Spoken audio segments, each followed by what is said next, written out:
I'm Dafydd, Senior Ecologist with the Snowdonia National Park Authority. We're on Graianog today, which is a lovely little bog just north of Garndol Ben Mine, right on the edge of the Snowdonia National Park. Originally, it would have been a glacial lake that's now filled in thousands of years later. It's a fen habitat now. The shallow lake is now filled in with vegetation. It's very special because of some of the habitats that we have here, transitional mires and quaking bogs, where you get this transition between the lower pH acidic water and the higher pH, more nutrient, mineral-rich water. So that transition zone is very special.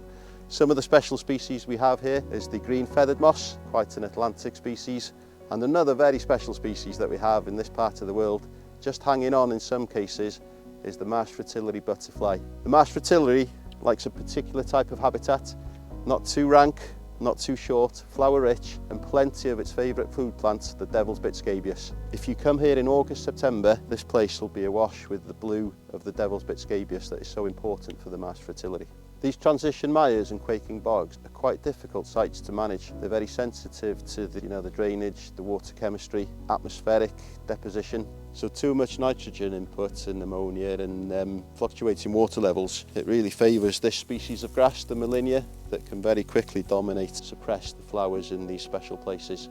Some of the challenges that we face when managing these places is getting the grazing right. Sometimes they're overgrazed, but more frequently these difficult, tricky, wet sites, they're undergrazed. It's quite hard to graze here.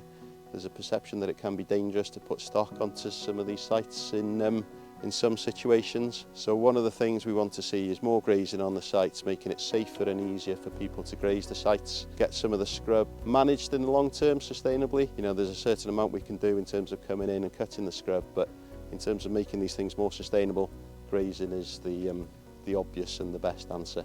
As of this year, I've been working with the Snowdonia National Park for 20 years. We've been talking about tackling some of these challenging little sites in those 20 years, but to be honest, we haven't got a lot done here, bit short of resources and time.